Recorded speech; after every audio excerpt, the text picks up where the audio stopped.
Oh, now you change your mind. Oh, that's what it is. Get off the damn fence. Oh, stand on it. 10 toes. Stand down. Go ahead. Get off the damn fence. Get off the goddamn fence. How y'all doing? How y'all feeling? Welcome back to Get Off the Damn Fence. I am here as I am each and every week. Calvin Thomas, Justin Harris. What's going on, fellas? How y'all feeling tonight? What's going on? What's up with you, man? What's going on with you? Hey, man. It's another week. A whole lot of stuff we need to be talking about. It's been a crazy week, man. If you really look back over exactly what has happened over the last 7 days, not just in sports, but just in the world itself, who could have predicted that a candidate running for office in 2024 is going to come out with a 50 Cent song? Come on, dog. Like, he got clipped in his ear. Like, what? Like, what? Who could predict something like that? So, yeah, we living in some crazy times. I mean, things are wild. So, that's not what we here to talk about tonight, but that's current events. We had to touch on it. A lot going on in the world of sports. We want to definitely get into that tonight. But before we get into that, Justin, what's been going on in your world? How's everything with you this past week? Yeah, we good. You don't normally ask a personalized questions on the I like to change it up. Just want to throw it off like that. I like to change it up. But that's all good though. Since you brought it up, we was talking about it literally right before the show started. Those that's connected through Facebook, you can take a look at my page. Recently, early on today, my daughter, she plays softball, and she was participating in the tournament.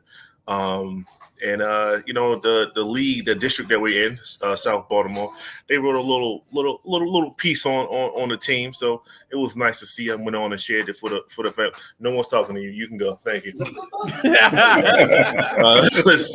So you threw it my way. That's all. That's my personal world. Hey, at least you caught the ball when I threw it, because that's where I was going with that. I mean, great stuff. A great story to lead off tonight's show. But let's get into the world of sports tonight. Not that you don't have anything, Calvin, but I'll give you a minute to close out the show with yours. We got a lot to talk about. We got to talk about something that I've been thinking about all week. And it's right in your wheelhouse, Justin. It's really right in your wheelhouse, because Jalen Brunson decided that he was going to be a team guy and leave $113 million on the table to extend with the New York Knicks. I mean, look, a lot of people talk about team first. A lot of people talk about, wanting to make sure they build a legacy for their team and bring a championship home to whatever team they play for. And then you go out there and you do something like this guy did, where he decided to take less money so that he can ensure that the roster could be built up around him to give him the best opportunity to win the title. I mean, I know what you're going to say, but I'm going to start with you, Justin. What are your thoughts? What was your immediate thought when you saw the news? And then as you look further into the deal, the construction of the deal, and what the team is going to be able to do with that extra money, what is your outlook on it after that as well? Well, at first it was those in New York, in the media, in the podcast where we kind of seen, it was rumored that he was going to do that, right? So it wasn't a shocker, but once it hit, it was like, okay, he was a man of his word, because it was definitely on the table. But he just guaranteed the money for the next 3 years, so he can have that now. And I just want to throw something out there where people kind of overlook. And yes, it's a team thing. It's beautiful. All these things. I'm not taking anything away from JB. But if y'all remember Isaiah Thomas, right? Like he didn't take, like he paused on the money, and then he got hurt, and then they didn't give him the money. It just takes one injury guy. Mm-hmm. So we're not going to forget that. So he guaranteed his money right here, right now, instead of trying to wait another season to get the next extension. He got it right here, right now. Cool bet. And yes, it did free up some money. We just went on a shine campaign, a quality backup point guard / two guard. So we're doing great things. But it's rumored that Mikal Bridges might do the same exact thing. When you're literally playing on a team of your college best friends, really, You gonna look out? You look out for them so then they can get paid as well. Shoot, I've been joking about it. Josh Hart got that contract that he got from New York. He got a couple extra M's because of JB already. Like JB said, give him a couple more because everybody said that was a little bit too high for Josh Hart. So it's just the right thing to do. Many people wouldn't do that. I don't think JB would have did it if they didn't do what they could to put that team around him as it is now. If it was still the same team with Julius Randle, RJ Bird, and Emmanuel Quickly, I think JB taking that bread. I'm not even gonna lie to you. He's gonna just wait it out and take the full contract when he can get it. So the team did their justice, their due service, and put that Nova Knicks around him, and he's just doing what he's supposed to do. He's just playing in and looking up, making sure that his boys get paid too. It's just a beautiful, beautiful move. And like I said, Mikal Bridges over, and who Mikal Bridges boy? Campaign. Come on over here with you, son. So it's just a wonderful thing. I just need to know real quick because I know I'm about to send it off. Do they know any bigs? I just need them to know somebody that's at least something. That just helps us out. That's all I'm waiting for. So a lot of little guys out here. Network, it's just a lot of guards, a lot of forwards, just no 7-footers. But go ahead, Cal. So I want to get into the technical side of this before I give you my opinion.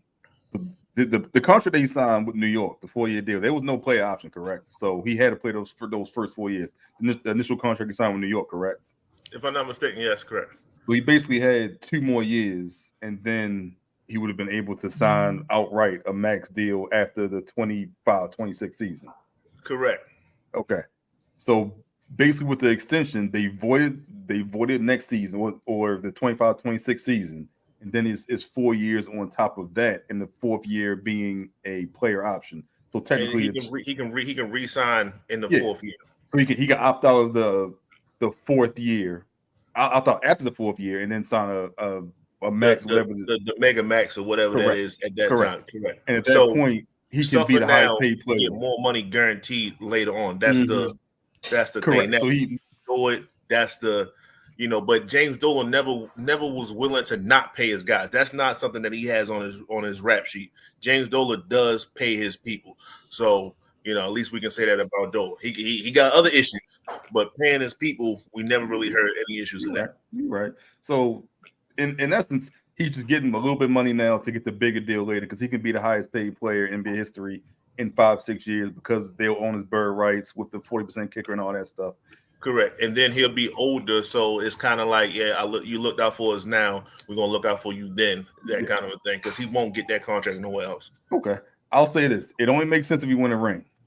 Outside of that, it doesn't make sense. Now, I understand you're looking out for your guys, but you should have told OG Anunoby that when he was taking the max from the New York Knicks as well. OG not part of that. It don't. OG a New York Knicks, so he got to be part of it. That's my point. If you knew this and you knew you were getting Bridges, and you could have signed and traded OG anywhere else and been hard capped, and you could have gotten more assets. It only makes sense if everyone's on the same team. If you got one player who's arguably was OG that third best player, would you want to say that? Third, fourth best player? Yeah. But he's the highest paid player this year. He's going to be the highest paid player over the next couple of years on that team. He needs to be on board as well. And everyone's not on board, it does not matter. And I know you want to keep I hear you, right? So I'm not saying that you're wrong, but I will also say because OG signed, it made the New York press, the Knicks that is, press Brooklyn a little bit more. If they didn't get that deal done, then I don't know if Mikal comes or not. They had to get OG. It was like a order thing. You get OG, and at that time, OG was getting offers. He was getting offers from almost everywhere, and we didn't want him to go and join Philly. That was really on the table. Mm-hmm. Yeah. And you got to look at it where who has the highest ceiling and the opportunity you think will get more money moving forward. You think Brunson will be able to still get his money in the long run. That's the idea. That's a long time. That's 4 years is a long time. In NBA years, that's a long time. To pass up on $100 million over the course of 4 years, that's a long time. He's still getting 30, 38, 39 million. Like, I understand. Look, I understand. Like he broke out here in these streets. And you're in New York, and this move this might garner you more. It's not I'm a person. I've never had $100 million, but I don't think the only difference between $100 million and $120 million is $20 million. But between 113 and 230, Jesus. $100 million leaving on the table. I'm not going to advise anyone to do that. I don't care who man. you are. I don't care what profession you I know are. the Player Association is pissed. Play and all that stuff. You're banking on your word. You're word banking on now, and the reason I said this, most people wouldn't even say it, talk like that. So, but yeah, you're right. But you're right. And I say this: if you win and you win in New York as a New York Knick, he'll own that town for the foreseeable future. He'll make that money back tenfold. We know somebody already cemented. We know somebody who wouldn't do it. So look, you're gonna stop bringing up Carmelo. You keep throwing up Carmelo. Carmelo he did what he could. You know what I'm saying? He never asked to get out of Denver like that. He got pissed. He never asked to get out of Denver. Melo messed up the chance to be on the big three. Melo got pissed. That's neither here nor there. The big three. The money he could have made being a part of the big three, owning Miami, possibly. Now, if Melo's there, do they win in Dallas? Somebody gonna take them shots outside of LeBron. I agree. It's a damn. Now, granted, defense probably suffers as well, but they run. I don't see why they don't win those first three. Melo's a different. Melo, his career's looked at differently. How he's looked at in the NBA, he's looked at differently. He's looked at more than a scorer. He gets his number retired in Miami. The world is different if Melo just times a 3 years. And he's gonna get his money. Melo did. Brunson gave up money. Melo didn't give up any money because he's gonna get that money back. It's two different scenarios. Well, let's look at it from a macro perspective. To stay healthy, and we had a bit different conversation. That's true. But let's look at it from a macro perspective, as far as impact on the league. Do you think this is a good sign to send to the rest of the emerging superstars? We got a crop of these young superstars that are coming up. Is this a good message to send? Hey, take less money, put team first. Don't worry about the money. It'll come to you, even if you got to wait. I don't know. I love it. Me personally, as a fan of San Antonio Spurs, most of my adult life, a fan of, these homegrown grassroots teams where I feel like they always put team first. That's the type of fan I am. But I get from a perspective of how much money has he made in his NBA career thus far? Was this an opportunity to make his big payday? Was this his first big cash? You leave $113 million on the table. Who knows what happens over the like you say, 4 years is a long time. So I mean, is this precedent to set? I don't know. Justin, I'll let you answer that first. A new precedent, that's tough. He did it now, and Mikel does it behind him. That's added, right? But I mean, it don't take too much for an agent to say that's Jalen Brunson, and my client is not Jalen Brunson. So back up the Brinks truck. It's really that simple. So do they have the same representation? Do you know that? Yeah. I think it's if I'm not mistaken, I think it's Leon Rose's son. I think it's his son that represents him. I could be wrong, but it's they all definitely clinked in. So it don't take much, but it's something to say. I was listening to a lot of NBA players talk about it, and some people was vehemently against it. Others was like, it was more of a respect thing than yo crazy. That's what it is. Like, like, all right, bet. Because at the end of the day, yes, it sounds crazy to us, but they know that they are of a certain financial level. And yes, you want to grab every penny you can, but when you're looking out for your people, it's like I said before, I don't think this gets done if RJ Barrett and all them boys are still there. If it's not his Nova crew around him, then I don't think he does it at all. But they looked out for him. They got his boys. They can actually win. They got a great team, and they're just trying to solidify a team for the next couple of years without going to the multi-2 luxury tax that Boston got to deal with. I do agree with this. It doesn't happen in too many places, especially outside of New York. And this is one of the things the CBA tried to prevent with players coming together in big market cities where players wanted to play your New Yorks, your Miamis, your LAs. This is what the CBA tried to prevent. And by taking less money and getting more talented players, i.e. Mikal Bridges, i.e. OG Anunoby, to come play with you in a bigger market where you can make money off the court as well, how do you combat this if you're the CBA? And I'm not saying for competition-wise to have better competition in the East. I love it. As a matter, when it's billionaires versus millionaires, I want the millionaires to win, even though they still, regardless of how much money they got, they're going to have more money than myself right now. But I still want the millionaires to win when it comes to ownership versus the players. So in that aspect of it, I don't like it because I want the players to win more often than I want ownership to win because they have so much more power and so much more control. But in the competition aspect, when you could tell me New York and Boston and Philly are going to be relevant and they're going to pay top dollar and they're going to have these rosters that are good for 2 and 3 years, I'm not upset about it. Yeah, I mean, nothing to be upset about. I'm just looking at will it have long implications, and we'll have to monitor that as we go. Let's move on. So this past week, another big story come out of USA basketball, and that was Kawhi Leonard decided that maybe that all the injuries that he's piled up over the last several years would not make him eligible enough to play on Team USA. So why take up the spot? I don't know if he was demoted. What's the story you heard, Calvin? So you heard the story that it was a mutual agreement between Team USA and the LA Clippers from Kawhi. And now today you hear Lawrence Frank come out and say, look, we were all good with it. Team USA asked Kawhi to not to play. So now it comes down to who you believe. Do I believe Team USA and Grant Hill, or do I believe the LA Clippers? I believe Team USA. The Clippers did not want Kawhi to play on Team USA. Especially after Paul George left. Especially after Paul George left. Especially when Team USA is not paying Kawhi Leonard this upcoming year, when the Clippers are moving to Inglewood, into the Intuit Dome, new place with not as great a roster, so you need your star power.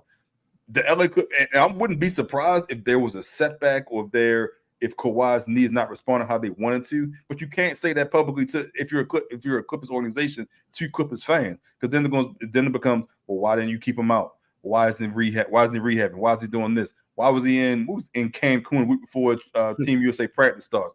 All that begins to come out. So if you're the Clippers, you're trying to save face. So I completely believe Team USA that it was a mutual agreement not to have Kawhi play because they're worried about his health and how can he sustain his playing time for the next 10 months. Because if he starts playing in July, ideally you're not stopping playing until April, May if you're making the playoffs. So I fully believe Team USA. The Clippers didn't want him to play, so the Clippers are behind closed doors are completely happy. They did not want to do what they did. They did not want to do what Philly should have done with Embiid and told him not to play, or what other teams have done and told their star players not to play Team USA because we're the ones playing you. And we're the ones paying, not your home country. Exactly. I believe Team USA and Grant Hill. I didn't want to see Kawhi anyway. Yeah, he needs to get healthy. Justin, your thoughts? Don't have too many thoughts. That's pretty much what it was, right? Like, that's not the picture that we talking about. Well, we talking about the. Well, we're gonna get to that, but I just wanted to get your quick thoughts. So my thing on Kawhi is just real quickly. I don't think he should have played. Like I said before, we brought this up multiple times before. He shouldn't have played. Joel shouldn't play. But right. Is it dirty macking behind the scenes going on with Lawrence Frank? Yeah, I don't trust Lawrence Frank. I ain't gonna lie to you. Yeah. All right. So Derek White was chosen as the replacement. Wow, man, super controversial. I mean, look, when you got, it's a litany of players that many people thought could have taken this place. Now, I love Derek White, great role player, but is he supposed to be the guy who comes on Team USA and replace a Kawhi Leonard? And we know what Kawhi Leonard, in theory, represents as a top player in this league when healthy. Is Derek White the right guy to replace him when you have the NBA Finals MVP available and saying he was ready to go? Something's wrong with this picture, in my opinion. Justin, your thoughts? Let me ask you a question. What you said? What does Kawhi, Kawhi bring? What does Kawhi bring to the team? I think Kawhi, when healthy, is a great shooter, great defender, great defender, right? And those are two things that JB can bring to the. I think, in essence, when healthy, they are very much similar in frame and everything. Who will play the most skilled guard wing on the other countries? Who would have that assigned? Right now? No. If Kawhi was playing, if healthy, that's the whole key. If healthy, he's healthy. I think Kawhi could play on perimeter. It'll be Kawhi, right? It'll be the main defender, right? Okay. Yeah. So I say all these things to say I just saw all those things in the NBA Finals. There you go. I just saw a defender take on the best wing guard, and he was foreign born to add on top of that. Took on the challenge. It wasn't like he was kind of tasked. He wanted that.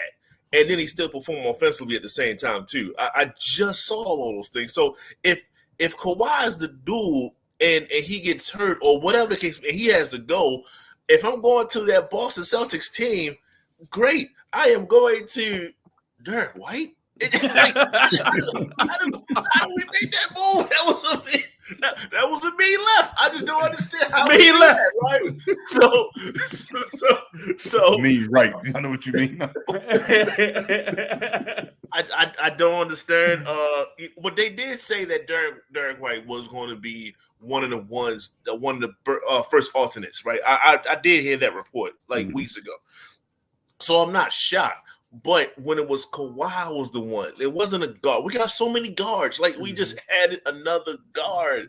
I get it. He can play defense and he can hit the corner tray. I get it. But this is still like Olympic rules basketball. So that 3-point line is 2 feet in. That's that's his spot. Like, I don't understand it. And, people are going to talk about maybe it was things outside of the basketball that has definitely was. So those that don't know, JB, he doesn't wear Nikes like that out. He covers it up and things like that. So that's one. He came out against Nike when they dropped Kyrie Irving, when Kyrie Irving did his thing or whatever the case may be, when he had his issues with social media, I should say. So, that's why when he tweeted out JB, that is, he says, first he was like, with the monocle joint. But then he said, yo, that might be a shot to my teammate. I want to make sure that people understand I'm not talking about Derek White. That's my guy. Nike, is this what we doing? So he doubled down and made people be 100% aware. I am talking about Nike. So if you think that's what it is and that's who's funding the team right now, hey, if you talk about my brand, I don't want you on my team. What am I have you do? Wear the little football cover joints like you put on cleats and stuff while we playing Olympic ball. So I get it. It ain't right, but hey, I ain't making no decisions. In your opinion, when Kawhi pulled out, was Jaylen Brown the obvious person to replace Kawhi out of anyone else that could have been picked? Yes, that's why I asked those questions to learn. It was 100% mirror images. It fits it to a T. Okay, I mean, so even like above Jimmy, I'm saying I'm not sure of their status because it came out today that Kyrie had surgery and broke his hand earlier this offseason. So I don't know if that was earlier this month. I don't know if that was earlier this week, but he just had surgery today. So I don't know at what point that happened. So I'm not putting Kyrie in there because I don't know when the injury occurred. But ahead of the NBA Finals MVP. I mean, you can make. You can make the argument wasn't Finals MVP. My position, based off the question, it is what it is. You're right. Based off the question that you answered, in my opinion, there are people on this team that do whatever Jaylen Brown does better than him. Absolutely not. In my opinion, there's no better defender better than Jaylen Brown on this team. You lost it. End of the story. End of the discussion. Like, name the guy.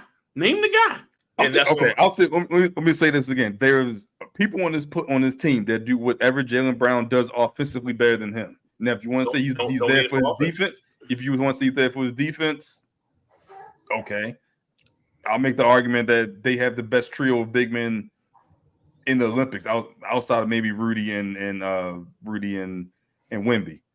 But besides them, those are big men. Those aren't wingmen. So who's the trio? Oh, Embiid, AD, Bam. Embiid, who knows how long he's going to play and how long he's going to be healthy. I think that's a risk. All three of them not playing the same time. Exactly. Correct. I know. I said that. I said they have the best trio of front court defenders in the Olympics outside of maybe Rudy and Wemby. That's what I said. And if you're running, wouldn't you rather run with AD and JB or Bam and J? Okay, all I'm saying is I think Jaylen Brown should be on the team over Derek White. I don't think Jaylen Brown should have been on the team over Paul George if healthy, over Jimmy Butler if healthy, over Kyrie if healthy. That's all I'm saying. Do I think he was snubbed from Derek White being on the team? Absolutely. Do I think he should have been on the team, the first and second alternate, if everyone was healthy? No. That's what I'm saying. I'm saying he's overvalued in the system where it's more about what you can do for the team. And when everyone else does everything that you do better than you. There are better shooters, there are better ball handlers, there are better rebounds, there are better playmakers than you. And the only thing you bring on the table is one-on-one defense in the Olympic game where it's passing. I don't agree with that. I don't think that's fair because in Olympic style basketball, I think he actually fits better than a lot of guys you're talking about because he's so used to being a guy who's able to play with other good players and still get his and still do other things to contribute. When you play on Boston, you're not necessarily number one all the time. That's this year. That's I agree. Okay, what have you done for me lately? That's what we're talking about. You're right. Okay. Just carry it on. Okay. So Now, I'll also say this. I'll also say this. If KD is not going to play, then I'm 100% Jaylen Brown should be on the team. But that's a question now. Like, we don't know how long you want to play. With knowing that KD wasn't going to play and knowing Kawhi wasn't going to play, you're missing 2 forwards. I agree. But do I think there are more talented players that could have been on the roster than Jaylen Brown? Yes. Both of those things that was a discussion. I think the only reason why this was even brought up is because we know Kawhi's out and we know that there's other injuries at that position. So why wouldn't you bring in some insurance when you go get a Derek White? Come on. Yeah. So let me also put it in this perspective. You're looking at the Boston Celtics, who already on this team. You have Jason Tatum. Mm-hmm. You have your starting point guard, and then you go, instead of going and get Jaylen Brown, you overlook him for Derek White. That is disrespect. Yes, I don't care what nobody. He's the 5th best player in that starting lineup. Come on, man. It's just the ultimate disrespect. And to speak to that point, because Justin brought up a topic that he wanted to touch on, and that's 2028 Olympic team. And in this particular picture that you brought to our attention, JB's on that picture. So even this picture, to me, is slightly disrespectful because it's trying to say like he's so young and impactful that he has to wait till 2028 for it to be his time to be featured on the Olympic team. Like, this guy been in the league for some time now, just won his first title, has been featured every year, has proven to be a two-way player that can contribute. I don't see the oldest player pictured. That's what I'm saying. Like, well, it's like we got next. Like, well, what are we waiting for? Like, I think it's disrespect. To go with what you're saying, Calvin, like, you mentioned Jimmy Butler and Paul George. Both of these dudes are 34, right? Like, Jaylen is 27 right now. Like, you can't have the whole entire team full of old dudes, right? Mm-hmm. So I didn't like Kawhi because Kawhi was on the older side, but I get the healthy thing and all that. It's Kawhi Leonard. Why not, right? It's his first one, too. But at the end of the day, like, yo, if I got a 27-year-old that's hungry, if I can get that same energy that I saw in the NBA Finals, and he'll bring that. Like, we forget, like, I think you might forget, like, you remember what Kobe brought to that team, right? In that 08 team, right? That Kobe was 30, man. Kobe was 30, though. Like that. He was a dog, right? I agree, but he was 30. He wasn't on the younger side of his career. He came right from high school, too, so, yeah. But what I'm saying is, who's that dog on this team? That's supposed to be Anthony Edwards. That's supposed to be Anthony Edwards. That's correct. If he can get in the start. So as I said, whatever Jaylen Brown does outside of defense, there's someone else that does it better that's already on the team. But you ain't got the dog that JB is. Like, yo, JB I would say Anthony Edwards is more of a dog than Jaylen Brown. That's all I'm saying. That's what it was. Kawhi was there not for his offense. He was there for his defense. So I think Kawhi was there because he wanted to be there. That wants to play. Kawhi was there because he wanted to be there. Let's get it for Kawhi was there because he wanted to be there. I think there was only 3 or 4 players on this team that should be there based off their most recent success in the NBA. And I'm throwing Steph in there as well because I think if you want to be top 10 in the league all time, you got to have a gold medal. Everyone is considered most people's top 10 have a gold medal at one point in time. Steph doesn't have one. So I think he needs one for his legacy. As meaningful as meaningless as you think a gold medal is, I think it's important for a legacy in being in the top 10 because everyone else has it. So you can't say you're in the top 10 when everyone else has accomplishments you don't have. I don't know about that. I mean, I hear you, but I also think Kawhi feeling his everything slipping away. When Kawhi hasn't been relevant in a while, you know what I mean? And I thought this was maybe his opportunity to showcase himself on a big stage, maybe. But his health just not good enough. It is what it is. I used to think this guy was next, and his body betrayed him. It is what it is. Like, but you know who really mad about this though? Who? Oklahoma City. They got LA Clippers pick next year. Oh wow! In the Paul George trade. I didn't even think about that, but yeah, we'll have plenty of time to discuss that.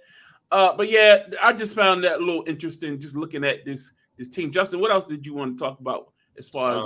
That was Mr. Thomas. That was me. You posted the track. Okay, I mean, Yeah. so what angle were you going at? I was looking at the angle of who do you think is being omitted if anyone is? Because we even see one player on this list is not even in the NBA as of yet, and it's Cooper Flagg, third to the right. Everyone else will be at least in their 7th, 8th year at that point, 4 years from now. So is there anyone that you feel as though is being omitted from a potential Team USA in 2028? Keep in mind, it's 4 years from now. There's probably going to be some fluctuations, probably going to be some star players that you don't expect to be star players as well. You're expecting Zion to stay healthy. This team looks pretty small at this point. I mean, Bam will be, 32, 33 at this point, 4 years from now? How old will AD be? AD would be 34, 35. I think AD be done. Yeah, for Olympic. Yeah. Yeah. Okay. Yeah, I don't know. I had to sit down and think about it, but yeah, my main concern is center. At this point, hopefully we can just get another body.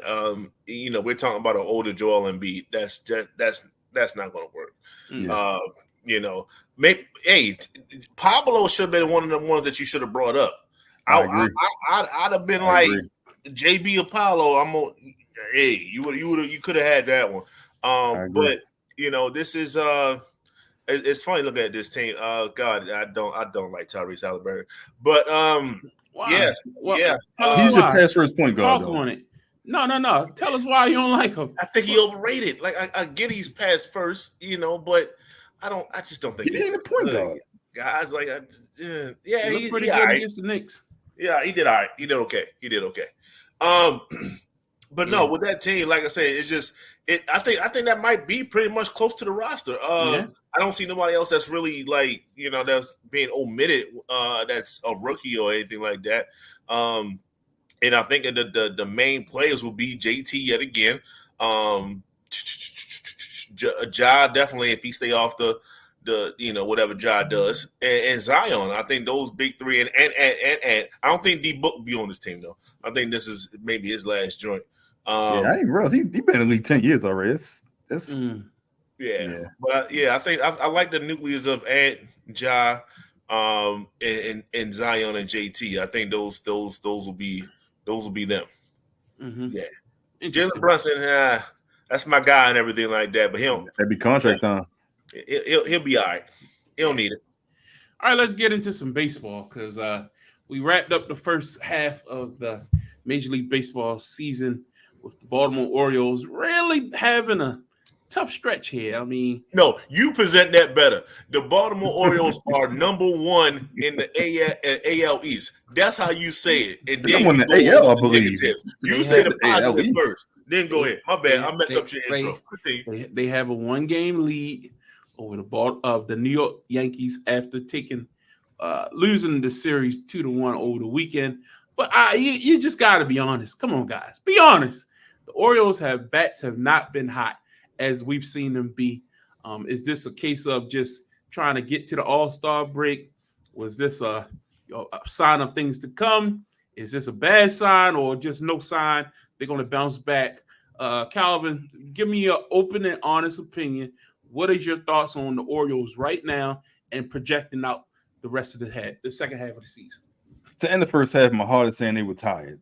They had, I believe, 5 off days in the last 6 weeks. Okay. That's what my head, and they had 1 in June. That's what my head is saying. That's what my heart is saying. My head is saying, 1, the bats haven't woken up. You can't have, as much as I love Garner leading off, when you have someone with 28 home runs and 21 or 22 of them have been solo shots because he's at the top of the order, and you can't trust anyone to get on base in front of him. Mullins has had a very disappointing most of the first half of the season. If he's ahead of him and he can get on base, those solo shots turn to 2-run homers, 3-run homers, and all of a sudden you're scoring more runs. You have a bigger lead. You don't have to attack your bullpen as much. That's first. Hayes has not had a great first half of the year as well. It's been a platoon of left fielders to see who can fit. Is it Hayes? Is it Cowser? Is it Kerstead? And you bring up these young guys, and they can't play consistently because there's such a rotation, such a log jam of their position. You got to make a move to lighten up the load and to have someone play every day. everyday routine players. It's okay if you give someone an occasional day off, but you got to find your rotation. And then all of a sudden, when the roster expands, you're going to have Kobe Mayo come up and possibly Jackson Holiday come up as well. Mm-hmm. You have too many players for not enough positions, and no one can get in the rhythm. So you need to make a move, especially for the pitching side, add additional pitcher, but you have to make a move to solidify who you think is going to be an Oriole in the future. You can't have these every other day players when you only have two everyday players in Gunnar and Adley. And Adley's either behind the plate or a DH, which is basically taking up a spot as well.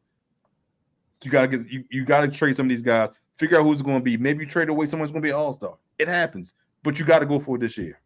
I hear you. I mean, some good points, Justin. You know, I was watching the home run derby, and Gunnar didn't do as well as I projected him to do. Only did 11. Was out in the first round. Wasn't the best, but one, his Scooby-Doo impersonation is very impressive. We're gonna give Gunnar some love on that. Two, I was listening, and the number one thing he said was he didn't have the legs, right? And it wasn't the competition that he didn't have the legs from, or was it the fatigue of all the games that they played up until this point, and that's why he didn't have the legs. I think it's that. I think it's the fact that I think it's more fatigue overall, and I think that's the most important thing. If that was towards me, I know. So with that being said. Can't give nobody a compliment, baby. It's no, it's all about the fatigue. Calvin, I hear you, and you make some solid points, and you are right. They need to make a move, period. They need to solidify a lot of things, no doubt, 100% correct. But I think it's more so the legs. And if I didn't hear him say that, I would have went all through the database looking around and all. No, he came out and said he's basically tired. So. If a 23-year-old is tired, then I can imagine the rest of the team is also fatigued as well. So we still got 5 guys playing in the All-Star game. But look, hey, play a couple innings, sit your butt down, let somebody else get some love, and just relax because we need everybody for the home stretch. So I just think it's more fatigue more than anything. And like I say, I heard it from the man's mouth himself. Yeah. What did y'all think of the home run derby last night? Entertaining? Do you think that the format is still working? Does it tickle your fancy? Go ahead, Justin. I turned it off at the gutter without. Not gonna lie. And in the first round, though. So you had the whole first round. Yes, the first round was because he was the last one. And then after that, I almost flipped something. I was upset, man. He only did 11. But I was watching Raw. But I was like, the hell with it, man. Yeah, they tweaked it this year. Tweaked again. Like, you don't need all these extra rounds. Yeah. One round, let everybody hit as many homers as they can and go from there. Not 40 pitches, and then you go top 4, and then you go top 2. It's too many rounds. It's too much. It shouldn't be a 3-hour production for 8 players to hit home runs. That's what it is. It's too much. It's a TV ratings thing at this point. They trying to drag it out. I mean, and the other thing, stop having them kids out there. Some of the kids can't catch. Yeah. I'm tired of seeing kids get hit by fly balls. 15 seconds. Let them learn, man. Let them learn. No, you don't want to go viral because your son out there missed the ball and just laid out in the middle of center field while they still hitting home runs. Tell them catch good. Catch the ball. I tell them all the time. Catch the ball. You won't get hit. That's right. Put your hand up. So tonight is the Major League Baseball All-Star Game, American League starters, and the Orioles do have, like you all said, got starting pitcher starting for the Orioles tonight. Starting for the game. As we recorded this, they already started. So I haven't been keeping up with if anybody been keeping an eye on the game. But the Orioles have many players in this game. It's a great thing to see. When's the last time did you saw the Baltimore Orioles with this many players representing the American League in the All-Star game and really making, a hell of a showing for this young team coming together? Calvin, what's your thoughts on this representation of the Orioles in the All-Star game? I think it's exciting. If you're an Orioles fan, you're excited because not only do you have 4 players, including 5 if you include starting pitching, you had 2 players make it to the final round of voting as well. So you had 7 players in total in runs to get to the All-Star game, and it'll let you know that what the Orioles are doing is being appreciated on a national stage as well. Mm-hmm. They had one weekend where you were on Apple TV on Friday night, you were on Fox on Saturday, and then Sunday Night Baseball as well. So they're getting national showing, they're getting national recognition. So I think if you're an Orioles fan, you're excited to see that. And everyone you mentioned, they're young, except for Corbin Burns, they're young. They're 22, 23 years old. So they're going to be in this organization for 4 or 5 years to come. So this is not a one and done. You expect to see these facing these names year in and year out, competing for division titles, competing for all-star starters, and competing for World Series. Definitely. Justin, your thoughts on this lineup? It's a great thing, but I just checked on the game. They are at the end of the 5th. AL was winning 5-3. I guys can't do too much yet, but hey, man, we in the league, right? So shout out to AL. But yeah, the person I really wanted to see was Ohtani. I like run. he did hit a home run, right? So, and people was complaining he should have been in the Derby too, but it is what it is. But no, just the fact that the Orioles is just getting proper representation through injury or not. The fact that they're in it is what it's about. So no one looks later on in your career stats and say, "Oh, he had 3 All-Stars, but 2 of them was through injury." Exactly. No one said, True. You are an All-Star. I care about the total amount.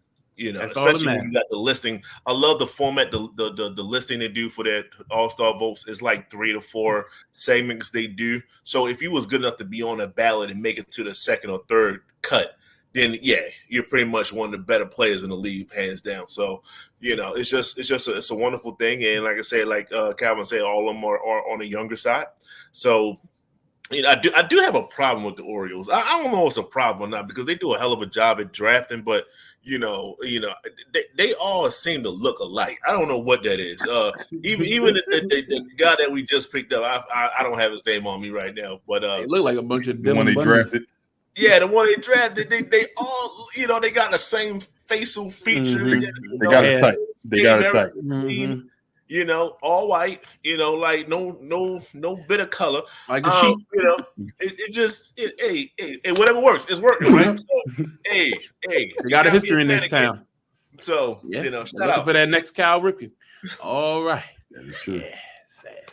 All right, let's move on to the National Football League because we definitely have a lot to talk about tonight. And as we're going to continue in our preview leading up to the NFL season, going around starting from the bottom, worst teams, building our way up to the best teams. They're going to kick off this season coming up here in September. Training camp is right around the corner, so we're going to get a lot more information. Preseason is going to be starting in a few weeks. Going to be a lot more to talk about, but right now, we got, instead of doing one team this week, we're going to do 2 teams apiece this week, really get into some of these teams that really have shown some improvement in the offseason. Let's start with you this week. Calvin, talking about the New York Jets. The Jets have made a lot of changes over the last couple of years to try to revamp this roster. Will it pay off? Talk about it. Starting quarterback for the New York Jets, we know this is Aaron Rodgers. They didn't really have any offseason losses. They lost Bryce Huff to Philadelphia Eagles, but then they in turn traded for Hassan Reddick, who was also a Philadelphia Eagle, so they kind of offset that loss as well. Additions-wise, they added a ton to the offensive line with Tyron Smith, with Morgan Moses. They pulled 2 former Ravens as well to come and start on the offensive line, protect Aaron Rodgers. And I added offseason edition of Aaron Rodgers as well because what did Aaron Rodgers do last year? Mm-hmm. He played 4 plays. Mm-hmm. 4 plays. And this was the reason why I asked you. I figured that was the reason why. Then I read it a little longer, like, well, damn, hold up, what? Go ahead. I get it, right? 4 plays. Yeah. I remember this from last year. We asked a question about can Aaron Rodgers be enough to take this team to the top of the AFC East. We don't know the answer to that question. We don't know the answer to that question. Mm-hmm. So we still got to ask the same question that we asked last offseason, this offseason. Can the addition of Aaron Rodgers take this New York Jets team to the top of the AFC or the top of the AFC East? Now, I will say the AFC East, in my opinion, is weaker than it was a year ago. The New York Jets are a better team than they were. Didn't even add the addition of Mike Williams, another wide receiver threat as well. They have the talent to be a top of the AFC East, but we've seen if Aaron Rodgers is not standing upright and is not healthy and is not the quarterback of this team, we know what to expect. So can we get Aaron Rodgers upright for 17 games next year going to the playoffs? That I don't know. If he is healthy, do I think they win the division? Yes, I do. But this is depending on Aaron Rodgers. It's depending on Morgan Moses and Tyron Smith, two cast-offs from their former team. Tyron Smith, who's been the left tackle for the Dallas Cowboys, I've watched him closely for the last 10 years. He is terrible. He is past his prime. He's a rotating door at left tackle. And this is who you want to protect, your star quarterback, and Aaron Rodgers? I hope that Achilles is healthy. I hope he can be mobile on that turf. I don't know if he'll stay healthy, but I do think if he's healthy, they're the best team in the AFC East, which I got to add. They're better than Miami. Yes. Interesting. Yes. Now, defensively, I think they represent a tough matchup for the Dolphins, but I just don't think they got the firepower to keep up. I love Aaron Rodgers, but I think he's taking steps back. He's taken steps back over the last several years, and his injuries have continued to pile up. Injuries is a big part of why you have to question how long can he hold up, and will they stay consistent with the running game? I don't know. I don't like this team like you do. Just better than Buffalo. Yeah, I think Buffalo lost a lot. I think they've lost a lot offensively and defensively. It is now more relying on Josh Allen. The better quarterback. And he doesn't have the weapons that he has. So if he can make those weapons better, then we'll see. But he hasn't had to do that since his rookie year. Losing Stephon Diggs, losing both of your safeties on defense. They just lost a ton of key pieces. So I don't think Buffalo's as talented as they were last year. So with that being said, I actually agree with you. I think the Jets will be the best team in that division, but not for the reasons you said. I think you left off one key piece, and this key piece just came off an injury a season or two ago. Came back last year, dominated, and the team was absolutely god awful. And that's Breece Hall. I truly believe that if you have a Breece Hall-led running back system, and then you have Aaron Rodgers to be actually healthy, whereas though it's not 10 in a box, then I think he'll be a beast. I think he's going to have one of the best seasons that the Jets ever had, and that's shout out to Curtis Martin. So I really think that it's going to be based off of Breece Hall more so than Aaron Rodgers, but we need Aaron Rodgers in order for Breece to do what Breece can do. I believe is Breece Hall to the moon. We're kind of talking in circles because I think if Breece Hall has a great year, it's because Aaron Rodgers is in the backfield with him. Because we see what happens if they don't have a quarterback that they can rely on to get the ball down the field. I think with Aaron Rodgers, we're talking in circles. But I agree with you. We're talking in circles though. I don't agree with neither one of y'all, but whatever. We'll see. Miami. Don't count out Miami. Don't count out. We know that. And when we get to them, you can have them. And I'll tell you why the starting quarterback of Miami is currently a Dallas Cowboy. Tell us about the Chicago Bears. Look, the Chicago Bears, they revamped their entire offense, and I think it's going to be exciting to see. Number one overall pick, Caleb Williams. They really didn't lose anyone. So when your biggest offseason loss is your former top 10 overall draft pick and someone that you did absolutely nothing for on offense and gave him zero weapons, but the new regime decides to give everything to Caleb Williams. When you trade for Keenan Allen, when you sign a DeAndre Swift, when you sign a Gerald Everett, when you draft a Romeo Odunze, they have weapons galore. Now, I just wonder, can Caleb Williams get everyone on the same page? Can he take control of this offense led by Seattle's former offensive coordinator, which he did wonders for Geno. So that is one bright spot, but he wasn't retained by the new coach out there. But I just wonder if Caleb Williams can take control of this offense and be what they hope he can be and lead this team. They're in a fairly top. It's one team. In my opinion, it's Detroit. Well, there's Detroit and there's Green Bay. But this team with a great quarterback, with good quarterback play, can, I think, make noise in a possible wild card race. And that's where Caleb Williams comes to play. You have a weapon in Keenan Allen, and you have Romeo Odunze, and you also have is it DJ? Why am I blanking on his name? DJ Moore from Carolina. That came over from Carolina in that trade as well. So you have the offensive weapons. Can you put it together, and can you just get him along to a place where he gets comfortable and maybe pull some upsets late and then get into that wild card picture? Or is there too much pressure on Caleb Williams because of everything they gave him and what they expect him to be? This organization did not treat Justin Fields fair, in my opinion. They did not give him the weapons he needed to succeed in any form of fashion. And I don't know if Caleb Williams is better than Justin Fields, especially with the weapons that he has. This team can be good to great for years to come. but is it too much to expect of a rookie Caleb Williams to lead this team to a wild card berth? And that's what we got to find out.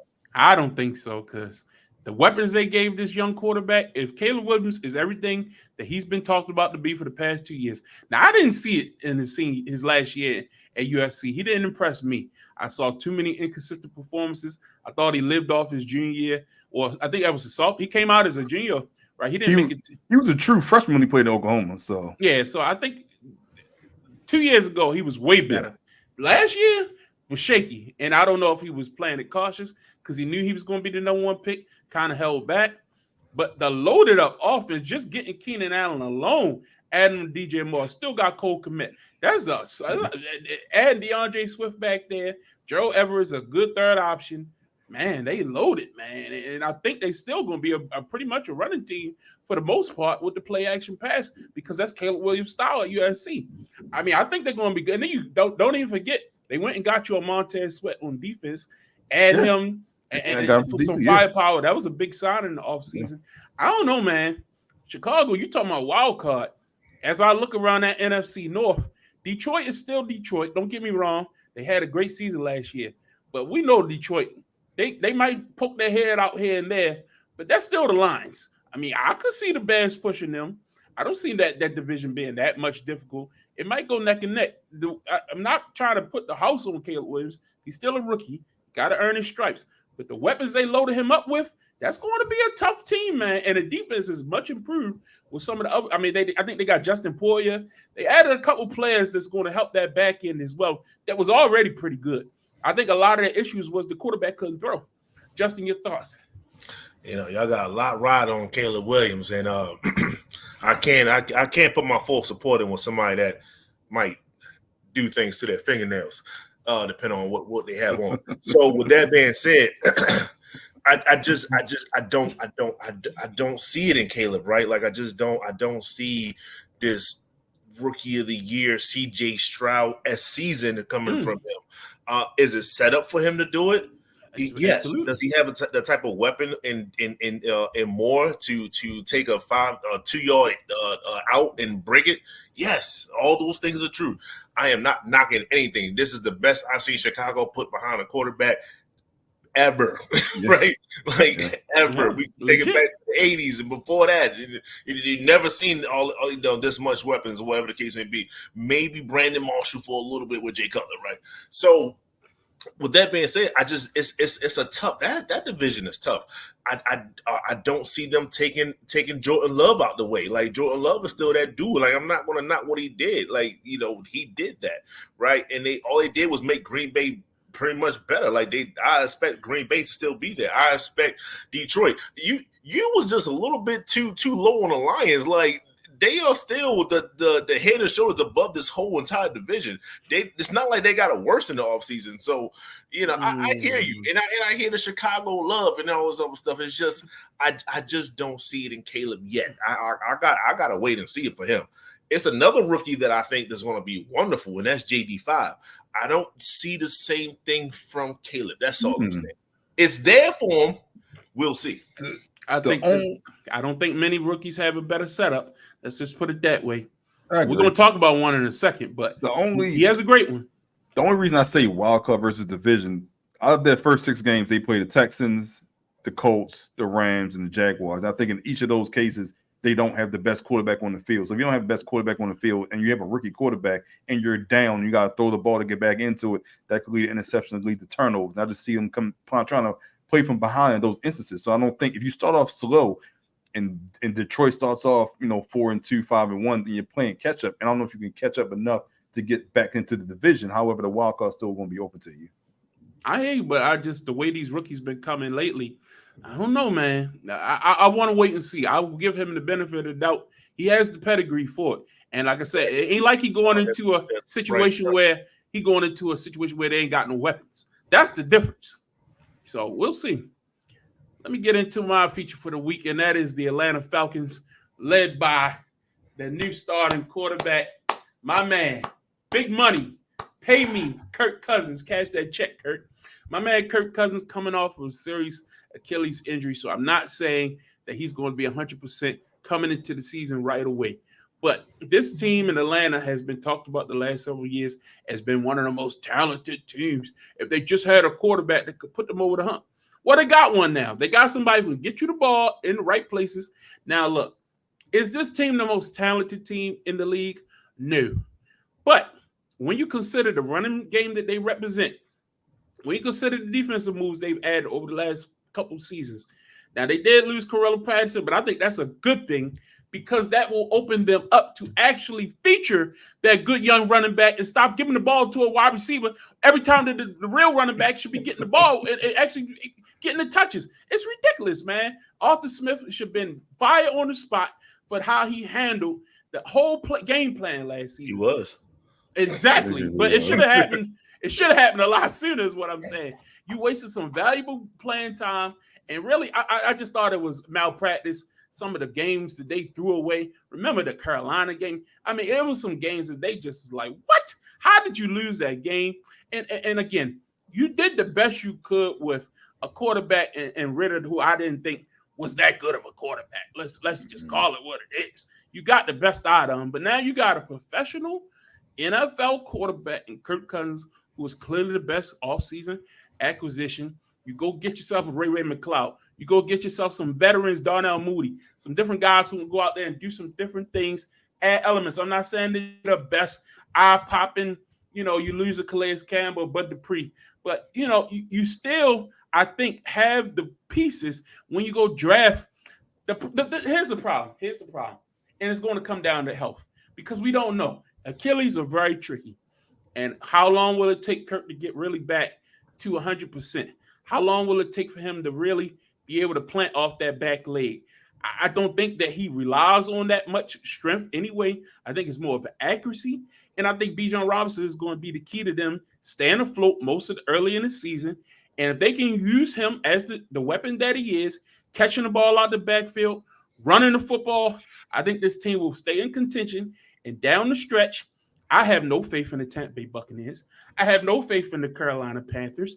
I have no faith in the New Orleans Saints. This team could easily win the NFC South, and I don't see who else can compete.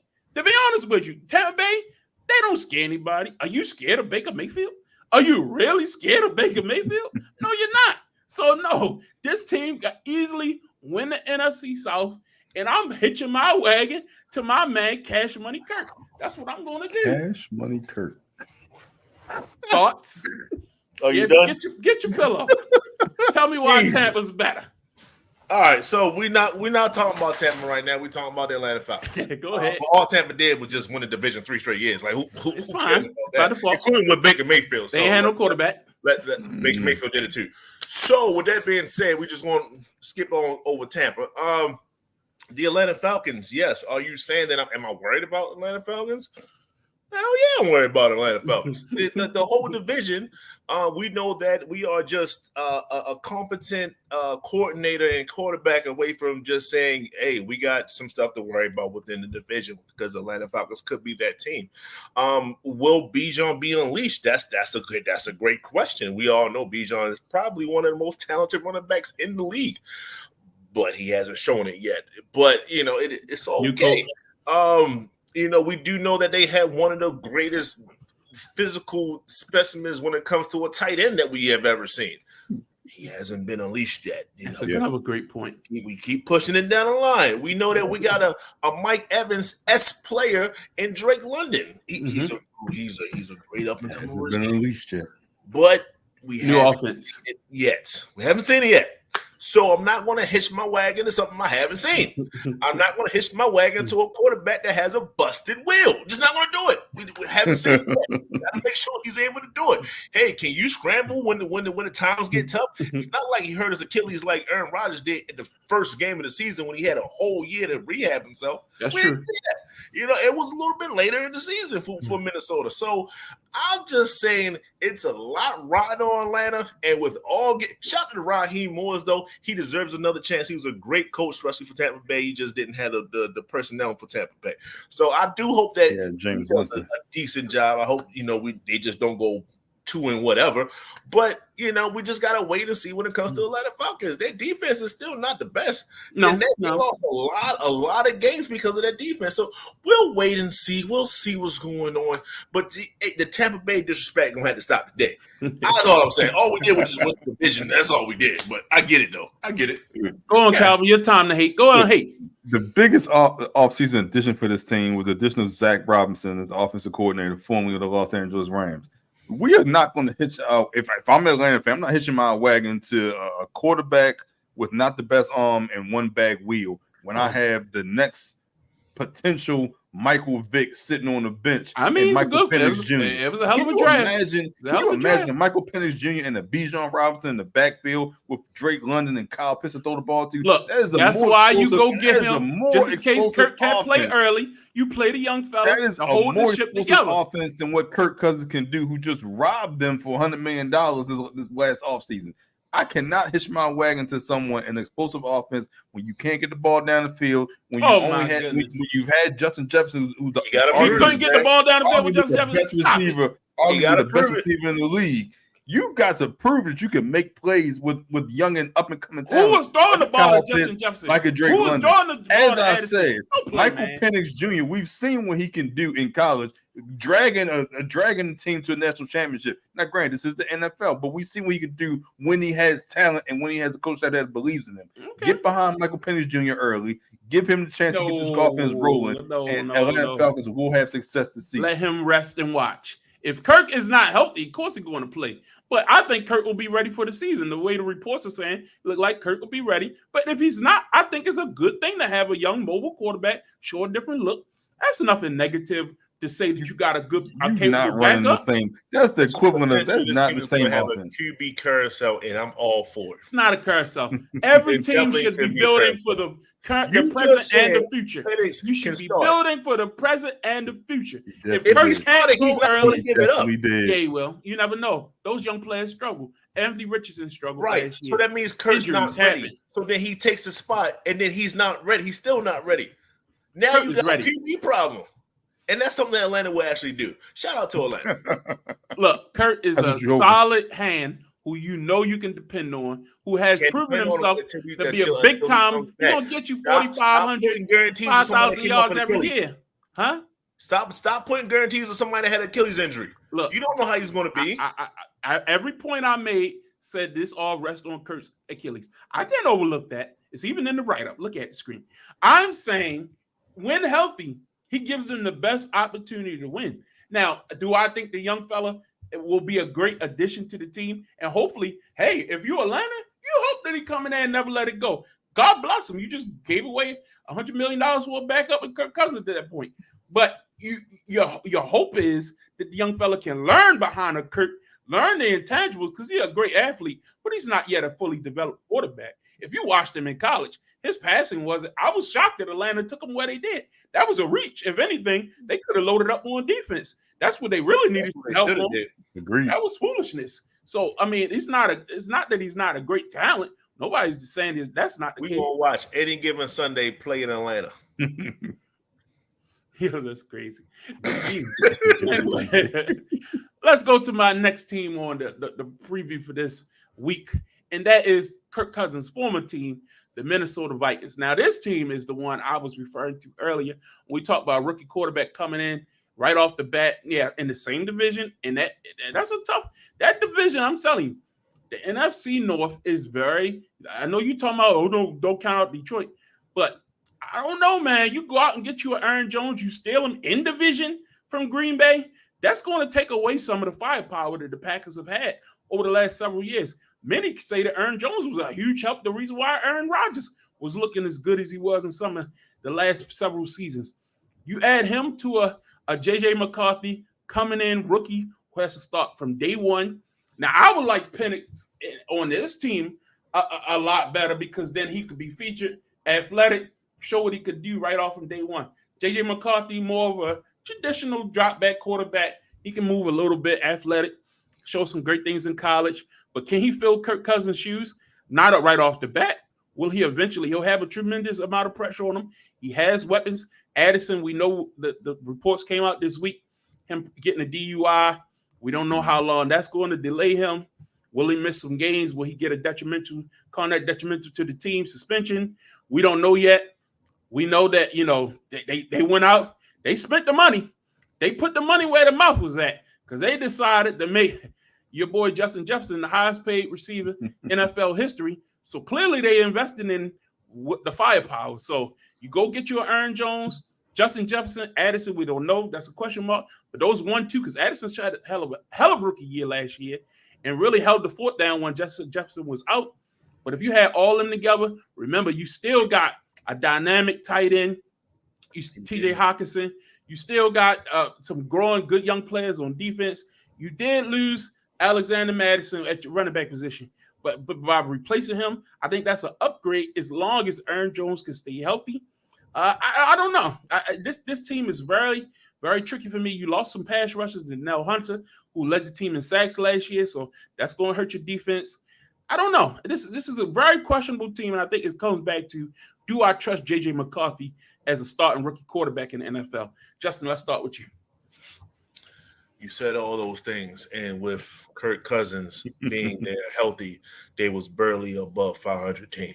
Right, this is the team that we're talking about. Justin Jefferson was missing half the year. Oh, you said everything I hear you. I said with the healthy, So with that being said, somebody got to take a fall.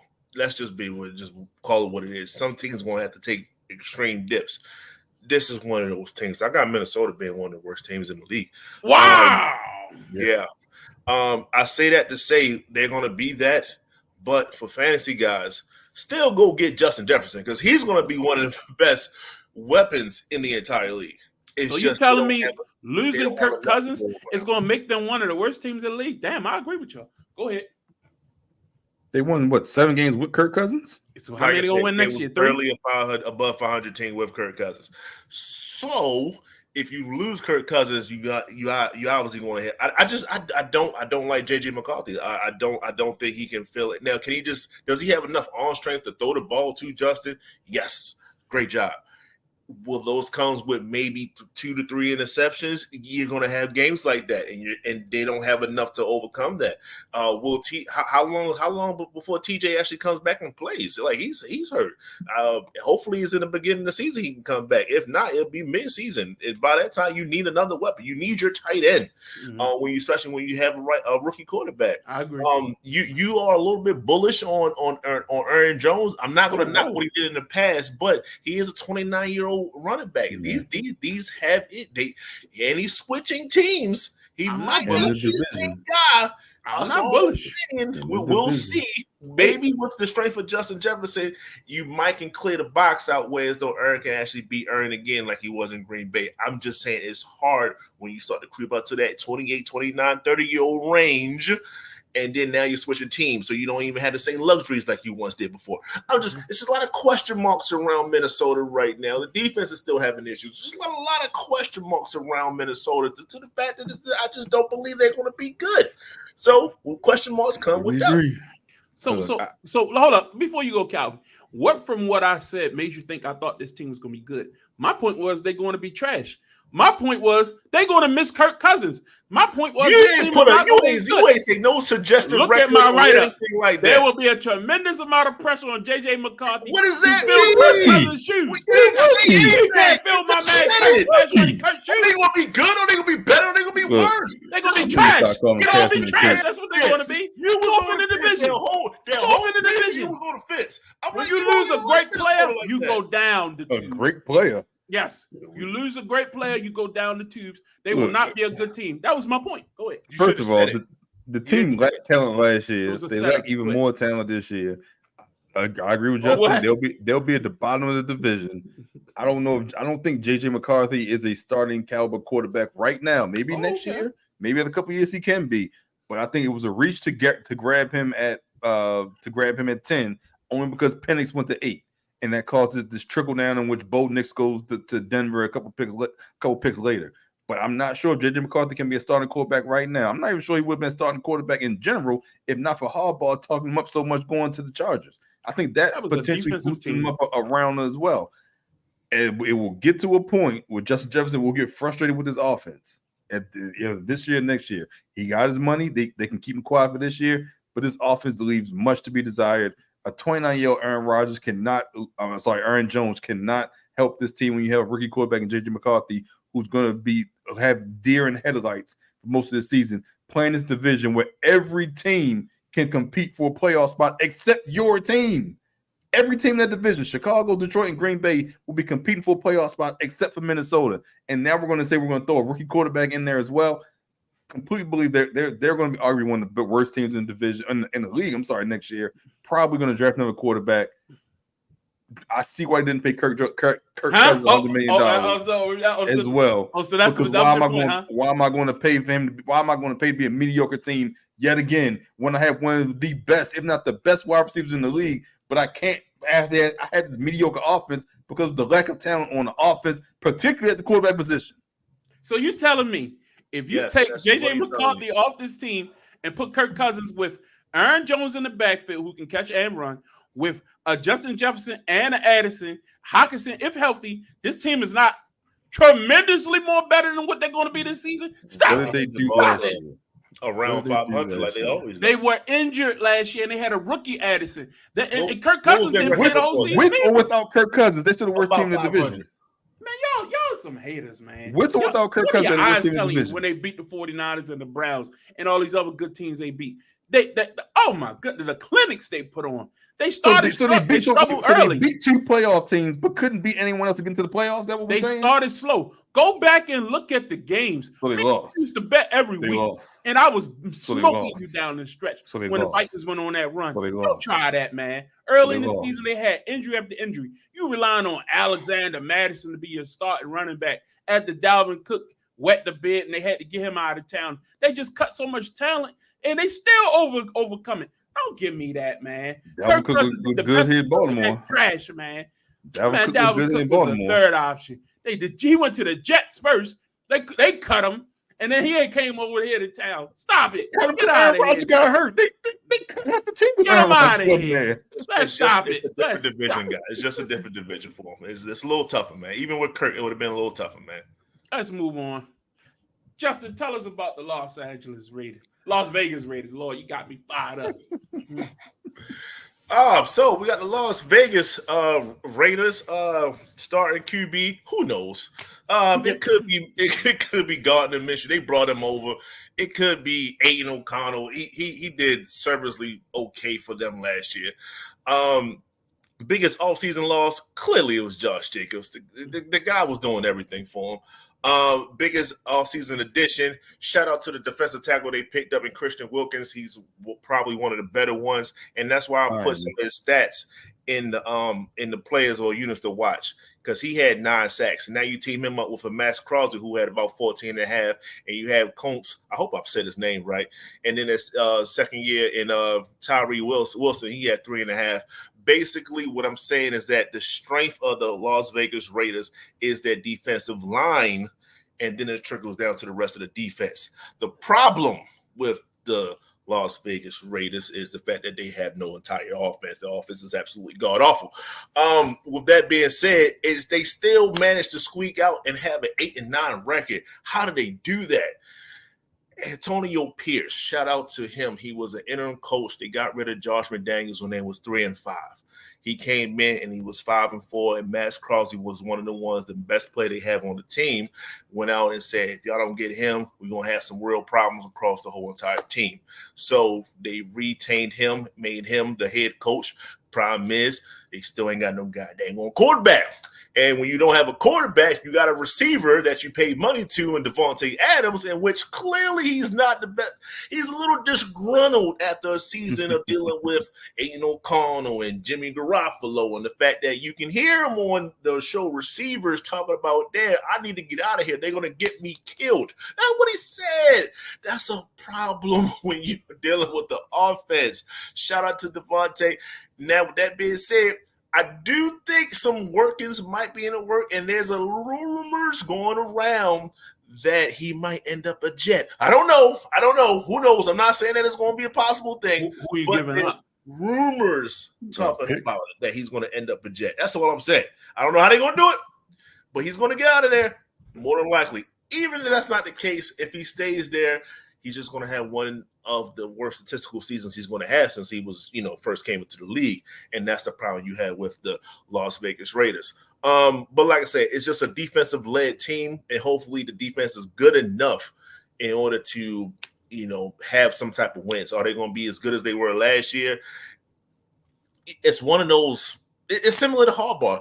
Can a head coach galvanize the team to be played better than what they actually are? Yeah. No, not for the Raiders. That's not right. So, they're going to fall back down to below 500, if not a little bit lower than that. It is what it is for the Raiders.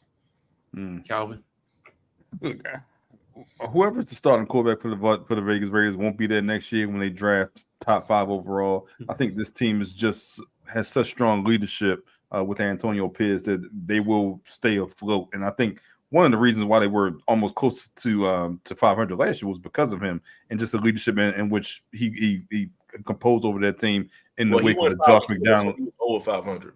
Okay. I was going to say in the wake of the Josh McDaniels firing. Christian Wilkinson is going to be a big offseason addition, in my opinion, just to steady that defensive line. And I think that's something that someone in Miami is going to miss on the defensive side of the ball as well.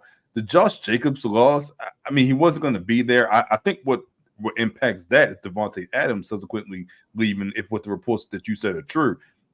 We saw him disgruntled. We saw the comments that he made concerning his starting quarterback in Jimmy G last year, just in regards to that sideline banter as well. And that leads you to losing your best running back and your best wide receiver in the same offseason. Then that's a problem with your quarterback as well, and which means that you had to ship him out and you had to start over from scratch, which is what they did this year. This is going to be a rebuilding year for the Las Vegas Raiders, and I don't find that to be an issue because you have to start from that quarterback position, especially when you have such a strong head coach in Antonio Pierce. I don't think they're going to be able to. They're not going to lose that locker room, so losing won't affect this team. But I do think we're going to see more of a rebuilding and kind of figure out who really wants to be a Raider, as they used to say. But everything else, I agree with you spot on. This team will finish bottom of that division as well. But I think the key for this team is going to be the offseason and the young players that they're able to get in the draft and through free agency to kind of rebuild that culture into what Antonio Pierce envisions the Las Vegas Raiders to be going forward. Yeah, I ain't got much to add. Worst team in the division. I did like Brock Bowers in the draft. Good tight end. And he dropped. Yeah. Dropped him too. Yeah. So that's all I got. I mean, you went and got Alexander Madison. I've seen enough of him. I'm sorry. He's your starting running back. Trash. So worst team. White is their starting running back, but trash. That's a lot. It's a lot of shoes to fill when you're talking about Josh Jacobs. Trash. And he was inconsistent. Let's move on to the New York Football Giants. Justin, tell us about it. It's the theme of trash quarterbacks. What we got here in New York. Clearly, we know about Daniel Jones and the issues that he had last year. The fact that we just don't know what to do with Daniel Jones. He got paid all the money because it was his time to get paid. But then you realize, is this my guy? I'm not going to pay all this money to my guy when I got Saquon Barkley right here. And they just said, the GM said himself, if I got money in him, why would I give it to Saquon? And Saquon said, I'm out of here, and that's why he's in Philly. So down 95. That's where we're at. Biggest offseason loss, Saquon Barkley. And the retirement of Darren Waller. Clearly, when you lose the plum girl from the WNBA, it takes a toll on you, so he had to leave the league. So that's just what it is. Did y'all see that music video? Hell yeah, I saw it. And he's inconsistent at best. So, yeah, it is what it is with that. They did get edge rusher Brian Burns, so that was not a typo. He's more of an edge rusher than a linebacker. I like to say that. They picked up Devin Singletary to replace Saquon Barkley. And with all that being said, will that help? Absolutely not. It's just it is what it is with the New York Giants. They're going to take a toll. They're going to take a hit. Once again, they're going to be in a similar position. They won six games last year.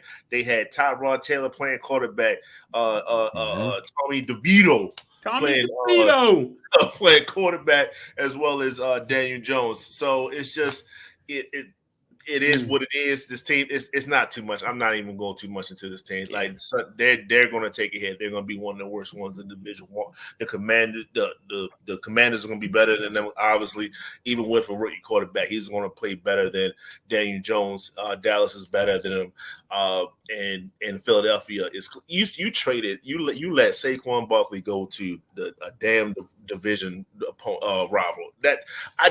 It just doesn't make sense. But that's what the Giants are, and it's just not looking good for that team. So it is what it is. I mean, I will say they still have some holes, but at least on the defensive end, they do have some playmakers, and they keep them in some games. You know, it's not always blowouts. But when you take away Saquon, and I'm not even a huge Saquon fan, I think he's inconsistent. I think he has a game where he might get you 100, but then he'll disappear. So I don't view that as a huge loss. I think Daniel Jones is just not a great quarterback. Like, okay. I think that's obvious. Go ahead. Saquon was responsible for 10 touchdowns, 6 rushing, 4 receiving. Do you know who was second on that team? It's okay that you don't. I'm not putting you on spot enough. Nah. Number 2 was Darius Slayton, and he had 4. That is a 6 touchdown separation. So even when those games where Saquon didn't do anything, the game plan was still to stop Saquon, and the other people still couldn't eat after that. That's all I'm saying. That's some big shoes to fill, man. I just never been a Saquon guy, and to me, if you're going to lose him, you need to lose him and get some assets. Is my issue. Like, what did you get back? What did you get in return? I don't see it. So it's just a malpractice on the part of the organization that you would pay the quarterback, and then I get running backs a dime a dozen these days. But when you go out there, and who did you add to replace him? Devin Singletary? Is that going to change life? What receiver did you go get that's just going to change anything? None. So no, Alexander drafted a kid. Who? His name escapes me. I think they got McKenzie from Buffalo, I think, or something like that, or it was some minimal pickup, something like that. I think I remember Isaiah McKenzie or something like that. They got from Buffalo, who's a slot receiver.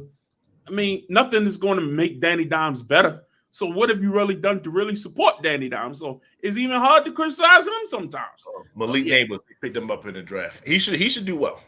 We'll see. Danny got to throw it to somebody. I have no further thing. This will be the worst team in the NFC East. Calvin, on to you.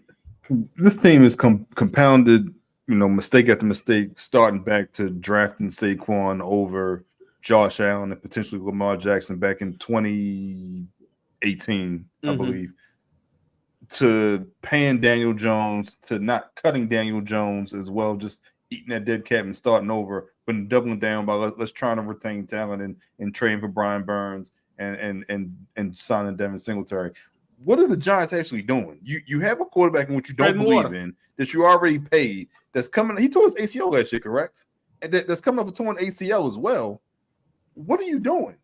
Cut ties, start over, and go from there. And instead of trying to tread water and think that eventually Daniel Jones will get it.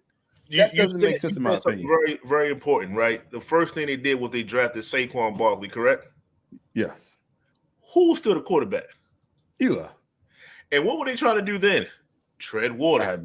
They were trying. They always been treading water. They do the exact same thing. They drafted him to try to keep Eli afloat just a little bit longer. That's the MO. They try to tread water instead of trying. And then they didn't even draft a quarterback in this draft. Like why wouldn't you go trade up for all them damn quarterbacks? Like, stop it. 5 of them, 4 of them, whatever. Come on, man. Trash.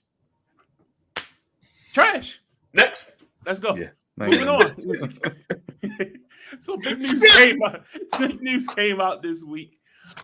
Very interesting news in the world of sports. And, we are those guys that watch, sports talk, and we talk about sports, and we grew up on watching certain, commentators. And First Take was a show. It used to be called Cold Pizza.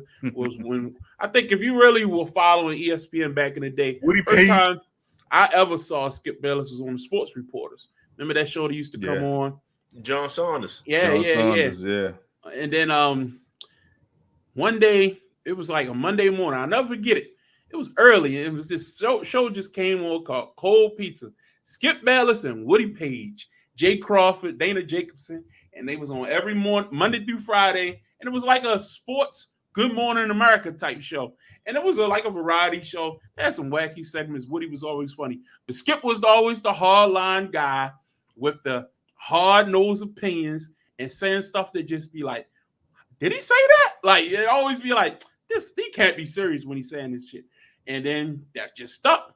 And then they had the little segment on that called First and 10 on every day on Cold Pizza. Then later on it became their own show, First Take. It just took over the whole thing. And Skip Bayless became a superstar. Now, you learned over the years that his career started back writing for the Dallas Morning News, doing other things. He wrote out San Francisco Chronicle, covered T.O. when he was out there. Exactly. It seemed like Skip was like, I covered that team. I was there. I was in Dallas when this happened. I was in San Francisco when this happened. I was there when this. I'm like, man, where did you? Right. I was in Chicago when Jordan was playing. Like, yeah, like it's like, where's Waldo? Like, oh yeah, I covered Jordan. I'm like, how could you be all these places at once? You covered the Dallas Cowboys dynasty when you was in Dallas, the Chicago Bulls dynasty when you was in Chicago, and these things overlap. So, but anyway, over the years, you grow up. Look, we all enjoy Skip. Come on, at some point. Watching sports debate, Skip is the man. Call it what it is. Now, as the years have gone on, he piss you off with certain things he say, can aggravate you. But at the end of the day, if we're going to be 100% keep it a buck, Skip is the real reason a lot of this sports debate has taken off the way it has over the last, since 2005, I want to say, since we was in high school, at least 2000, you know what I mean? Like back in the day, go back a little further. I don't know. So give him his flowers. This week it was announced he's leaving FS1 after 8 years. He will not be on Undisputed no more. We don't know what his next move is. Might go into the podcast sphere, might go independent, might go into streaming. Him and Charles teaming up. You never know. That would be money. You know they hate each other. But give Skip his flowers. I will not always agree with everything he said and done. I didn't like some of the treatment of Shannon Sharp. At the end of the day, he gave a lot of people opportunities. That was his downfall, man. Shannon being gone, destroyed that show. Call it what it is. Yeah. So my hit to Skip. I'm not going to say it's all been bad because it took up a lot of my mornings over the years. Justin, your thoughts on Skip Bayless stepping away from Undisputed? That's tough, man. No one likes how he treated Shannon on the way out, right? No one likes that. But I was telling some guys at the shop today, I said the problem with Skip is that he deifies certain people. He literally deified Tom Brady. He deifies Michael Jordan, and then that's a great word. He got love for the Dallas Cowboys.